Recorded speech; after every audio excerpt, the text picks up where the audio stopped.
Did you know that Coke used to be made with cane sugar in the US? But in 1984, they switched to corn syrup. You might wonder why they made the change. They did it to save money.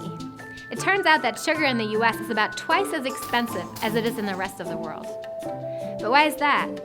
Well, it can be explained by a concept economists talk about a lot: concentrated benefits and dispersed costs. Let me explain. In 1982, President Reagan reimposed a quota on imported sugar. Quotas restrict the amount of a good that can be imported to the US, which reduces the supply of sugar and protects domestic producers from foreign competition. When you reduce the supply of sugar with a quota, the price rises. That's simple supply and demand economics. As a result, American consumers pay more for sugar and products that contain sugar than they would without a quota.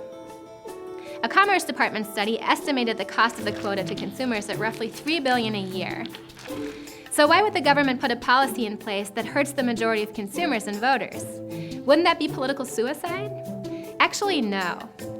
Because the $3 billion cost is very dispersed among the whole population of consumers, each of us individually pays only about $10 more on sugar products a year, so we don't even notice it. Most of us have no idea this quota even exists. And even if we do know about it, who's going to take the time to complain to the government or spend money to lobby to change the law? All that trouble over $10 a year? Meanwhile, the benefits of the quota are very concentrated. Between 1980 and 1998, each American sugar farmer made roughly $3 million a year extra as a result of the quota. So each of them is willing to spend a lot of time and money making sure the law stays that way. They sent lobbyists to DC to talk to politicians because they need the quota to protect them from foreign competition. If the quota were removed, they would lose a lot of money, and some of them might even go out of business. So from a lawmaker's perspective, you have one side giving you all the reasons why the policy is so important, arguing we need the jobs or the industry or whatever their case is, and you have another side that hardly speaks up at all. Which way are you going to vote? It's pretty obvious. Concentrated benefits and dispersed costs. This simple concept explains so much of the policymaking and money spending that goes on in Washington. So what can we do to improve accountability and get rid of wasteful spending?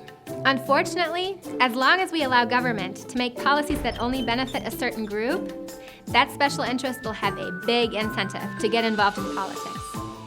If we don't want large agribusinesses and other big corporations lobbying for these benefits, the only real answer is to limit what the government can do.